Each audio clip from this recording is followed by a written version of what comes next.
Welcome to this mini bonus season of the Comfortably Hungry podcast, where yesterday's dinner is tomorrow's history. If you're a peckish person who is curious about the history of food and drink, with a sprinkling of theatrical intrigue, then you're definitely in the right place. For the next few weeks, I will be exploring how William Shakespeare used food in his plays as a dramatic device ahead of the release of my next book, Much Ado About Cooking, published in conjunction with Shakespeare's Globe. I will be joined by some fascinating guests who know a lot more about the bard than I do. This short season will culminate in a live podcast event at the online Serve It Forth Food History Festival on the 18th of October 2025, where I'll be chairing a discussion on whether Shakespeare's arguably most foodie character, Sir John Falstaff, should be considered a glutton or a gourmand. You can find details on how to get tickets for that event in the show notes, along with links to my guest social media and books.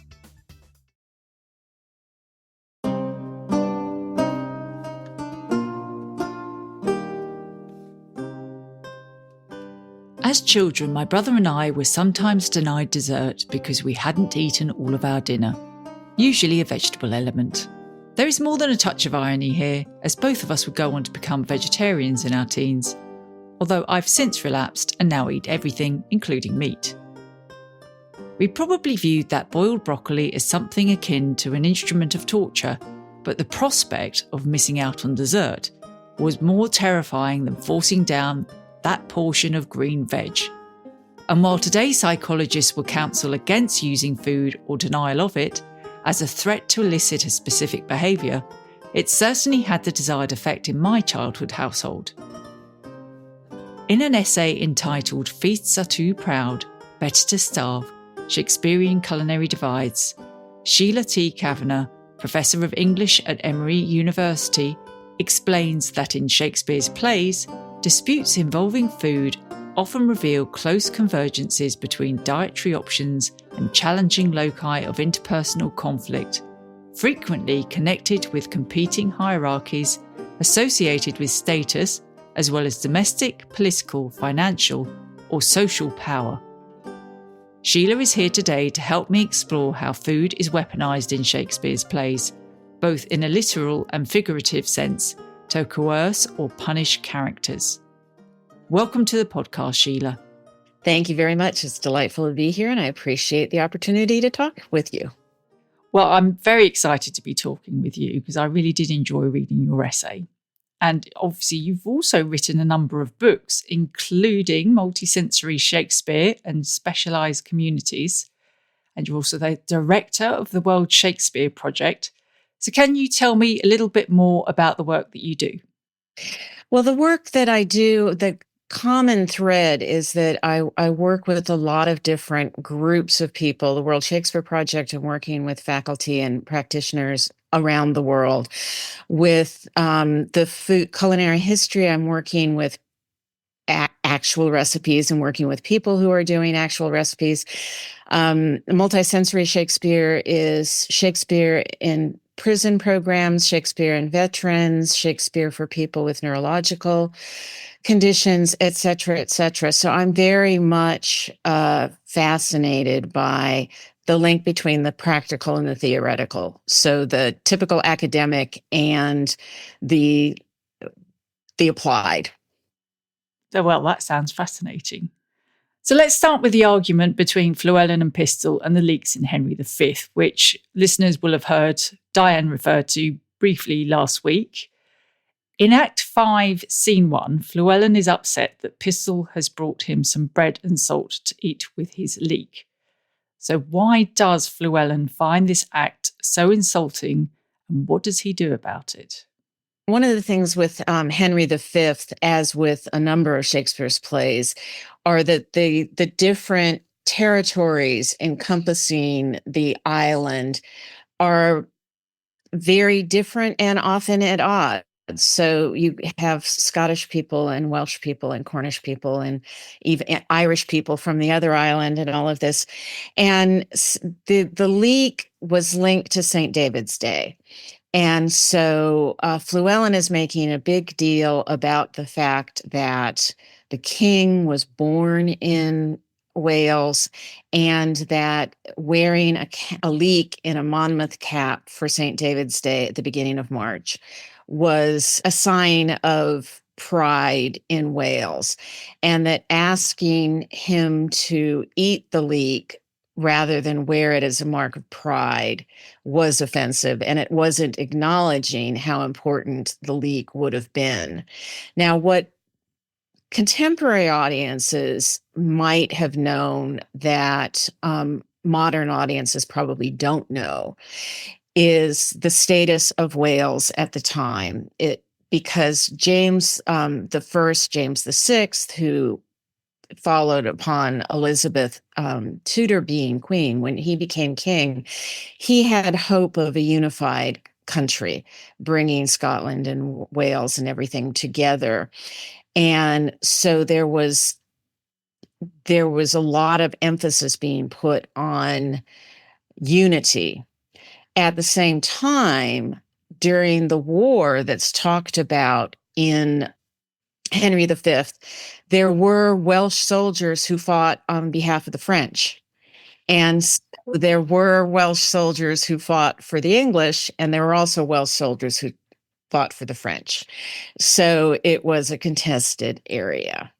And leaks also, at this point, were changing in how they were perceived. So Joan Thirsk, who was a prominent food historian, talks a lot about this and how people, higher class people, had been eating leeks, but at this time it was more people of lower socioeconomic status, and they were perceived. Henry Butts, for example, in 1599, is the same year that Shakespeare probably wrote Henry V, talks about how bad leeks are for you, that they'll upset your humors, that they'll hurt your eyesight, et cetera, et cetera. So leeks were shifting at this point in terms of how they were perceived, but they were a national emblem of pride for Llewellyn. Yeah, and it's interesting actually when you look in cookbooks of the time, there's a distinct lack of alliums in recipes. So you don't see garlic rarely appears. Leeks are pretty rare too. Onions, they're there, but they're not as prominent as perhaps they may have been. Like you say, if you go back to the medieval era, we've got garlic, we've got leeks, we've got onions. But yeah, this period, the Tudor period, even though the plays are not obviously technically set in the Tudor period, they reflect the dietary views of the time, don't they, rather than of the period that the play is set in. Exactly. And that's always one of the challenges with Shakespeare, is trying to differentiate between when these events took place in real life, when they took place in a fictional context, etc. But Shakespeare, he wrote a lot of plays, and even though he appears to have been very well read, he wasn't doing Google searches in order to make sure that he got the food items from the historic period accurate. That was not top of his list. And presumably, I know it was probably played for laughs at the time, because Llewellyn makes, or tries to make, Pistol actually eat. He tries to force feed him a raw leek, which, apart from me, force feeding anyone anything is quite a violent act generally. But to be force fed a raw vegetable like a leek, that has other implications as well, doesn't it? Because it's not necessarily that healthy, is it? Or would have been viewed as, yeah. And it would be difficult to eat. No, and I'm sure the humor was at the center of it. I was talking to somebody last week who was part of a company that had done the play fairly recently. And apparently the actor who played Llewellyn would go around before friends of his would bring him leeks. So he would go on stage with as many leeks as possible in order to heighten the comedic effect of, how many leeks am I going to make him eat? That sort of thing. So no, I think it's very clearly comedic and not meant there are serious implications to the situation with Wales and England. Yes, yeah. But this scene is predominantly comic. Yeah. So how did what you ate affect your disposition or your complexion, as they would say in the early modern period? Well, that was something that got a lot of attention because what people ate and what they ingested had a lot to do with their temperament, with their health, with their status. There were lots of socioeconomic distinctions between what people ate, but the humoral theories of the time made it clear that what you ate had a lot to do with whether or not you were well balanced emotionally and physically, etc. So people were very aware of that. Now, of course, depending on your socioeconomic level, how closely you adhered to the prescriptions would vary. If you were living hand to mouth, then you presumably would eat what was available to you. And certainly, as we know, affluent people ate a heck of a lot of sugar, even though people knew that it wasn't good for you. So how much individuals followed these regulations on a daily basis, it's hard to tell, but they were very well known. Oh, but it's like modern dietary advice when you think about it, isn't it? As I think I've said before, and might even be in the book I've just written. We all know we shouldn't eat too many donuts, but it doesn't stop us eating donuts, does it? So it's. I guess it was no different. I think everyone. It's easy to assume that because it was written in a book that people are like, oh, we're going to stick to that verbatim. But I'm sure there were a lot of people that threw caution to the wind, as you say, ate too much sugar, ate the things that they were going to potentially aggravate their humours.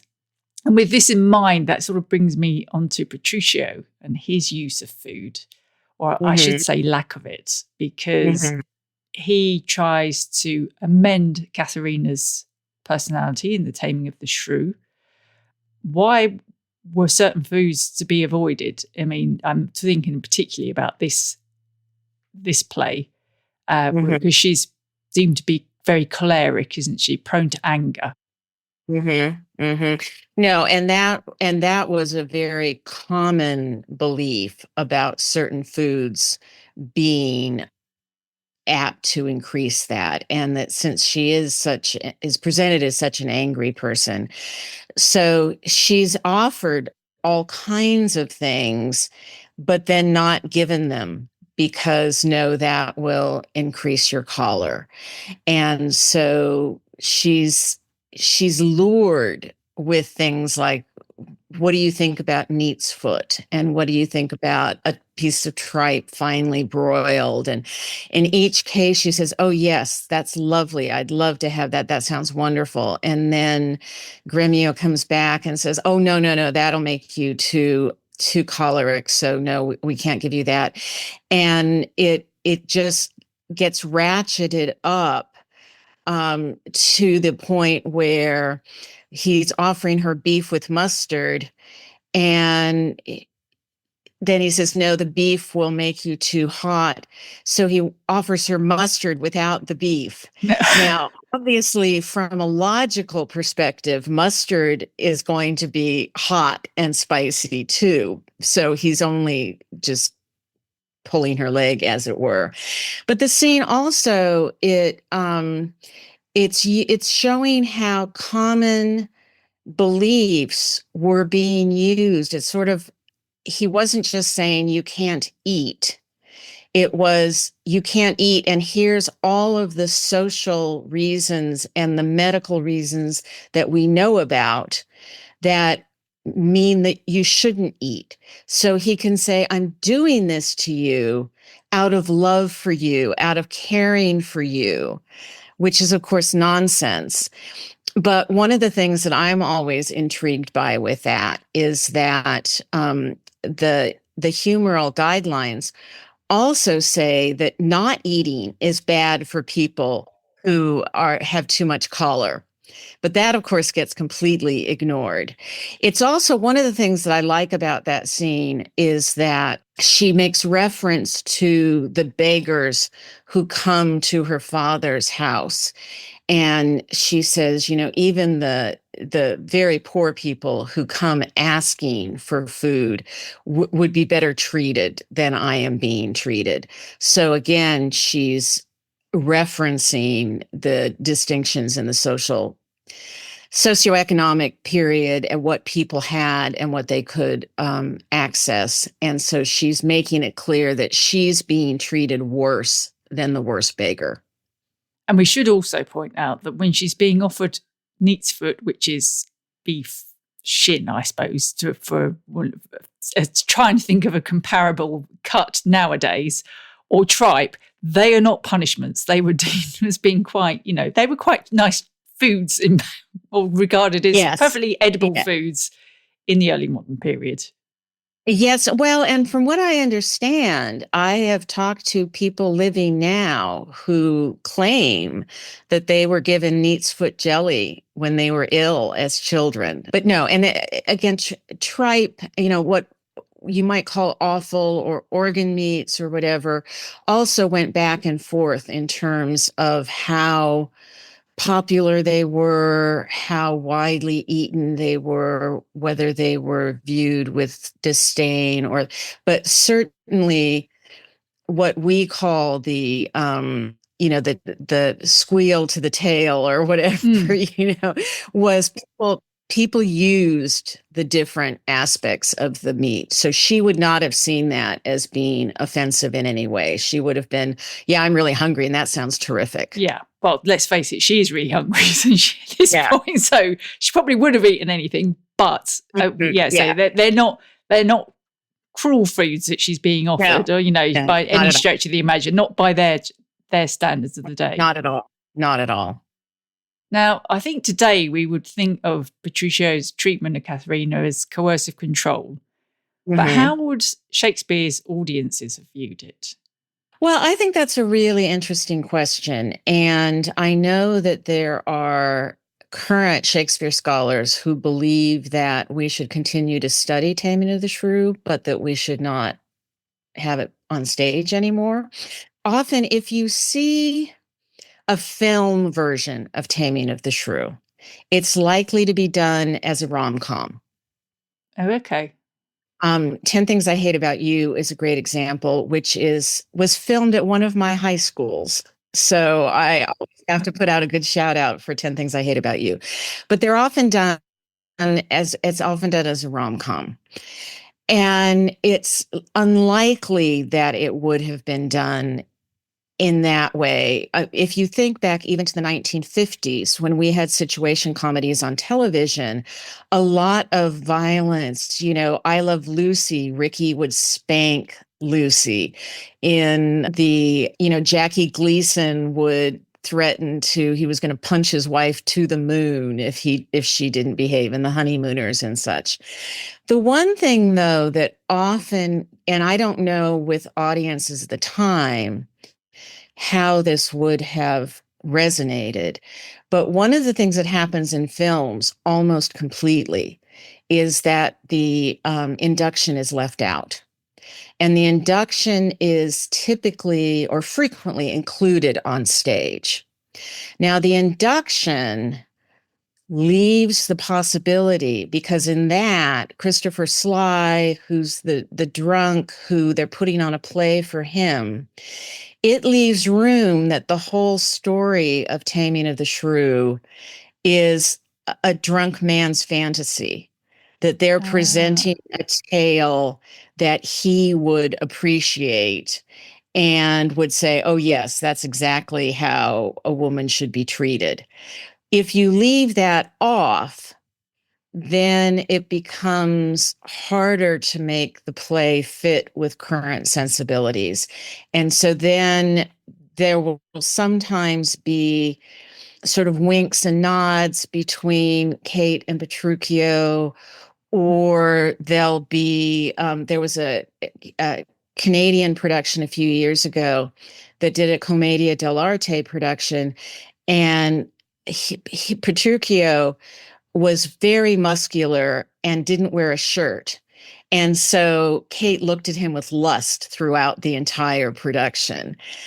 But I think those things, you have to add them to the play. Right. Okay. Because it's not one that gets played very often, as you say, because it's deemed to be quite problematic, isn't it, by modern sensibilities? Yes, yes. So sometimes, but as I say, people tend now to try to take the offensive nature off of it, although not always. The Royal Shakespeare Company they did one a few years ago where the Petruchio was so vile that I felt like I wanted to take a shower before I left the theater. Wow. Okay. Well, that might make the next play we're going to discuss pale into insignificance.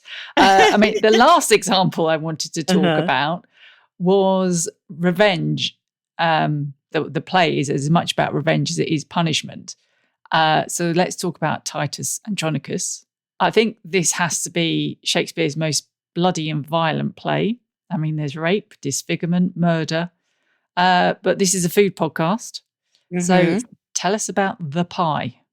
Well, as you say, it is an incredibly violent play. And for people who haven't seen it, in modern times, I think it correlates a lot with some of the films of Quentin Tarantino, which are just so over the top, which has a lot to do, I think, with how this play is perceived and how it might have been perceived.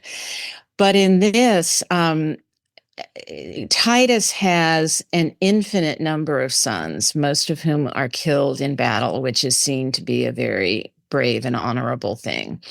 His daughter, as you mentioned, she is not only sexually assaulted, but her tongue is cut out and her hands are cut off so that she will not reveal the perpetrators of her assault. Lavinia, however, is eventually able to, using a stick in her mouth in the sand, and makes it clear who has attacked her. And this was the Tamara, the queen of the Goths, her sons, Chion and Demetrius. And so Titus is going to get revenge. And what he does is he has the two sons murdered.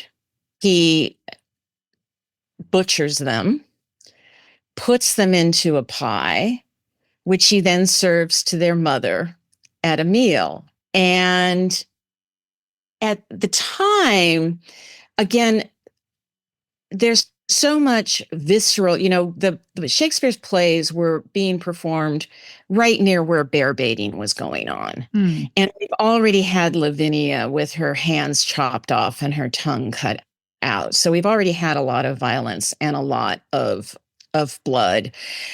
So it's unclear whether this would have been too much for an audience or not. Today, it often is. When it's been the Globe, we've had people pass out. I was going to say, this was quite, a few years ago, but relatively recently. Yeah. They put it on, and you said people were walking out because they were just so horrified by the violence in the play. I think that was even before they got to the pie. I think that was just the early violence in the play. So they didn't even get to see the pie come out. Exactly. And and again, with modern audiences, there's a play contemporary to Shakespeare called "'Tis Pity She's a Whore," and in that one, a character comes on stage with the heart on a spear of one of the characters who has just died.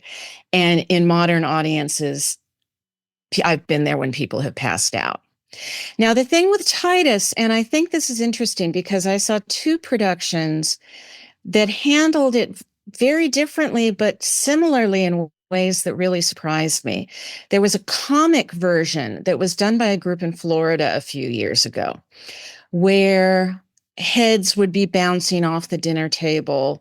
But one of the things that was noticeable was that after Tamara found out that it was her son's bodies in the pie, she took a second bite, which was kind of horrifying, and it was played as funny.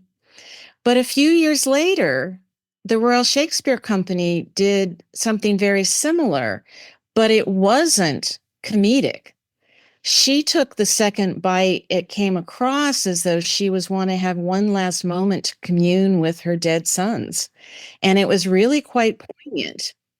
And before seeing that, I'm not sure I would have ever imagined that that was even possible. Yeah. But it does. And at this point, again, Titus isn't done all that often. If anybody has seen Julie Taymor's film of Titus that came out a few years ago, in the play, it says that Titus comes out dressed like a chef, and Anthony Hopkins comes out dressed like a chef you'd see on a commercial.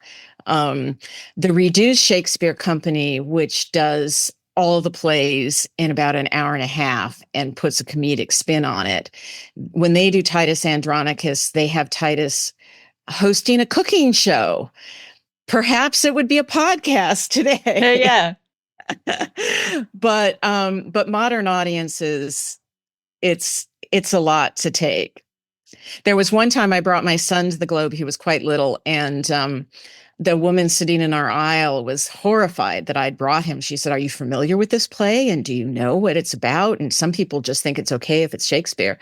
And I said, "Well, thank you. I do know what the play is about, and I'm not worried at all." And my son, who was quite young at that point, but he sat with his nose on the railing, trying to figure out how many blood capsules Lavinia had in her mouth and how she was able to swap them out without people in the audience noticing it.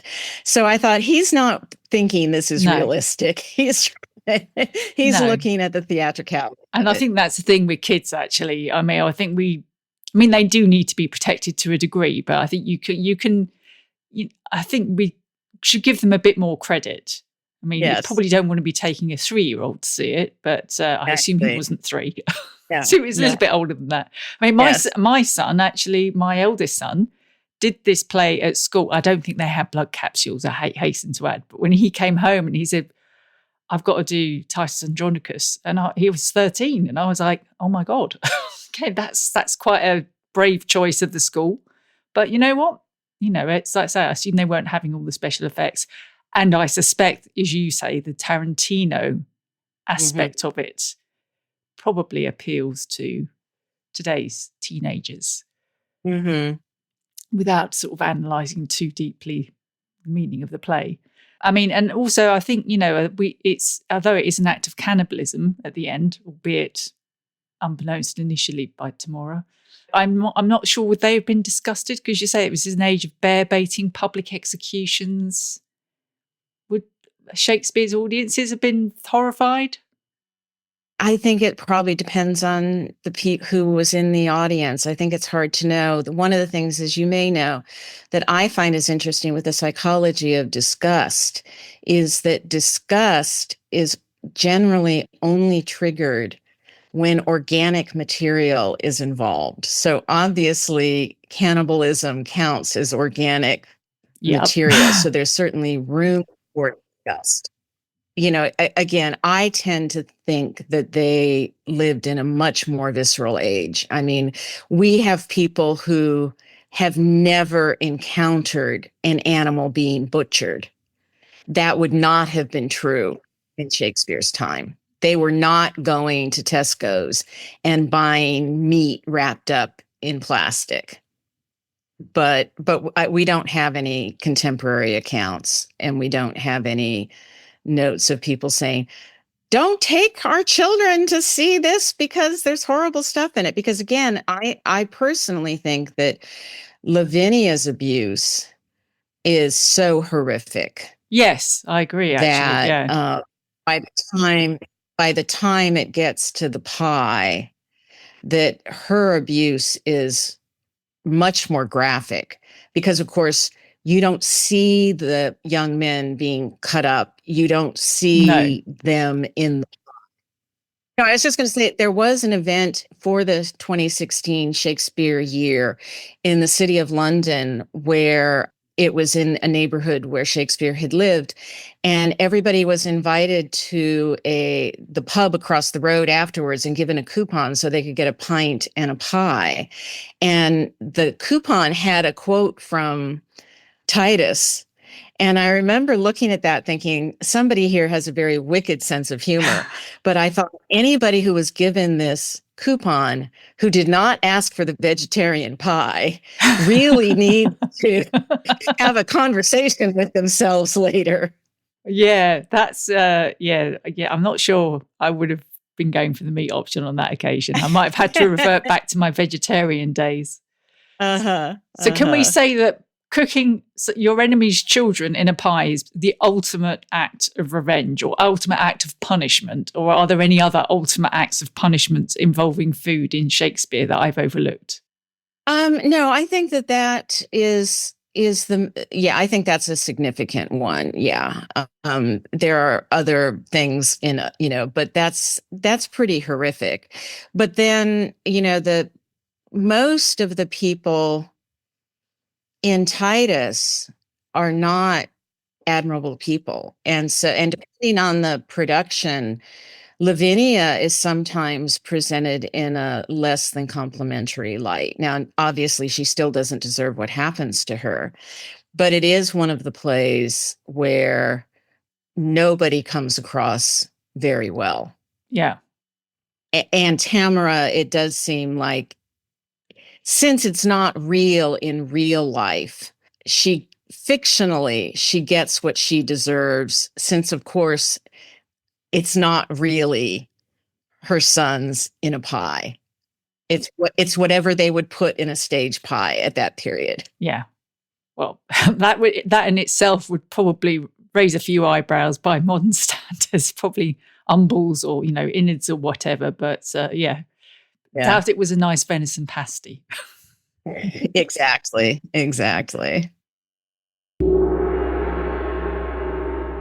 So at the end of each podcast episode, I usually invite my guests to bring a dish to the season's virtual potluck supper. And as I think Falstaff as being Shakespeare's most foodie character, I think it's only fair that he hosts this one.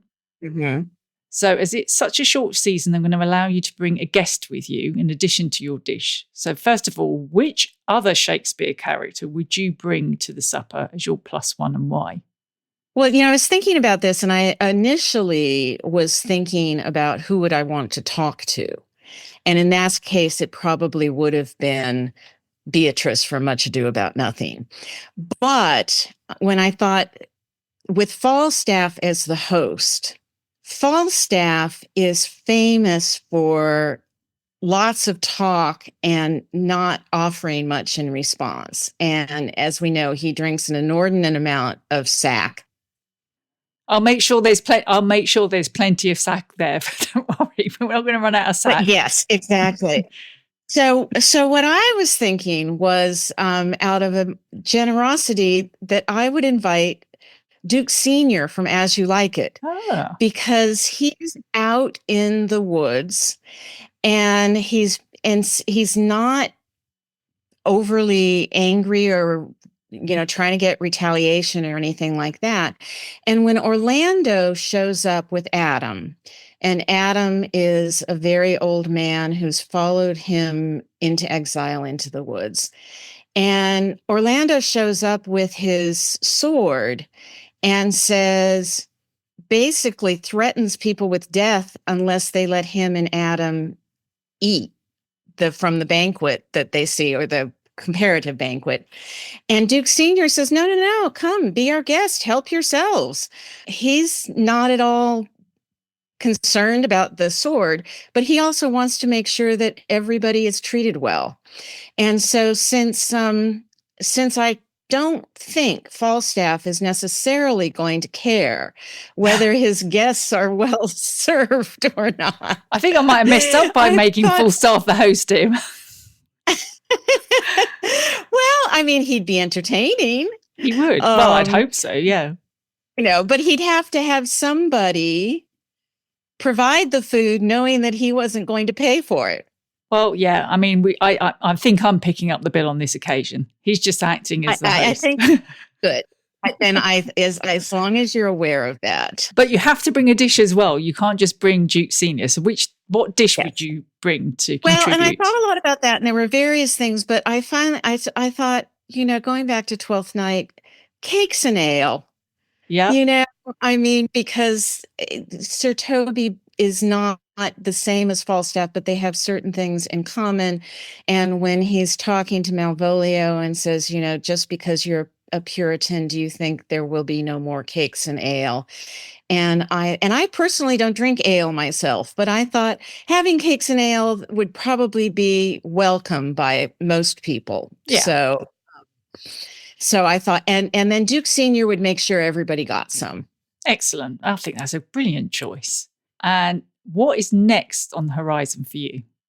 Well, in keeping with what we've been talking about, I'm writing a book for Arden Shakespeare on cooking with Shakespeare. Oh. And they've got a new series on engaging Shakespeare that's looking at interactive ways to bring Shakespeare study into classrooms at the secondary and tertiary level.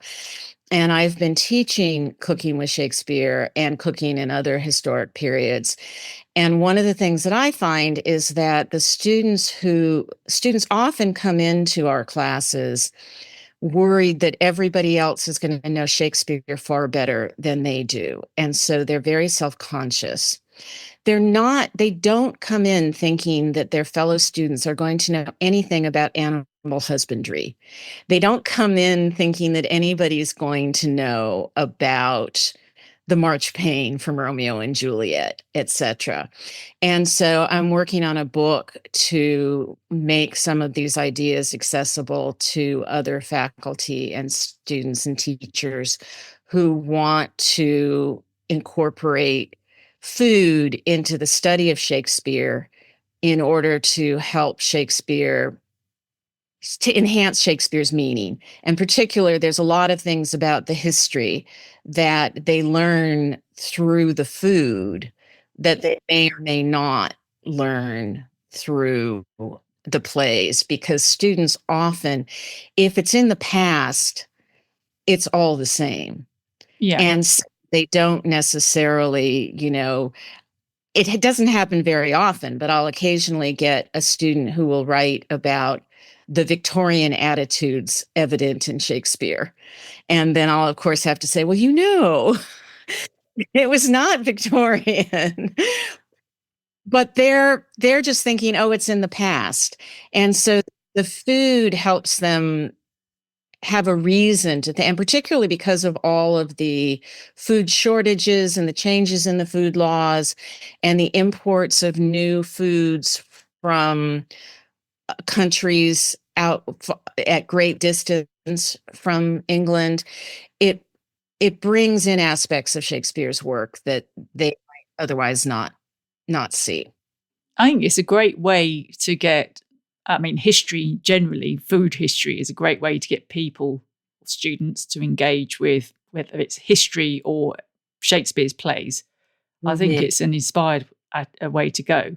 I used to do food demonstrations for the kids when they were at primary school. And it was great because they would engage with it. So, even kids that said they didn't like history. So I think it's a really brilliant idea to do something on food and Shakespeare. And I'm not just saying that because I've written a book as well, but mine's an entirely different proposition because it's a cookbook, but for the 21st century. But no, I think it's a brilliant idea. And when would that book be out? Do you know? I'm turning it over to Arden in the spring, late spring. So, and then the publishing wheels go as quickly or as slowly as they do. Well, when it does come out, we'll have to get you back onto the podcast so you can have another chat about it, because it's been fascinating talking to you today, Sheila. And thank you again for coming on the podcast. Well, thank you for inviting me, and enjoy the rest of the series. And I'll look forward to hearing what Diane Purkis had to say. And we've got Will Tosh on next week as well. Great. Discussing the sexual innuendo and how it relates to food in Shakespeare's plays. That'll be interesting. Much Ado About Cooking will be published on the 23rd of October 2025, but is available now to pre-order. Take a look at the bookshelf page on the Comfortably Hungry Substack, where you will find links to Much Ado About Cooking and my guests' books. I hope you'll also join me at the Serve It Forth Festival. Listeners can claim a 25% discount on the full ticket price by entering the code SERVE25 at the checkout. You can find details on how to get tickets for the festival in the show notes. Ticket holders will also get access to recordings of the live sessions, which include an interview with food writer Tom Parker Bowles, so there's no need to worry if you don't want to spend an entire day sat in front of your computer. You can find further details on my books at sambilton.com and follow me on Instagram and Blue Sky at Mrs. Bilton, that's with 2 S's. You can also follow the Serve It Forth Festival on the same platforms at Serve It Forth Fest. Comfortably Hungry was created, produced, recorded, researched and edited by Sam Bilton, with sound production and mixing by Thomas Dinas of the Delicious Legacy podcast. The music and sound effects are provided by Zapsplat.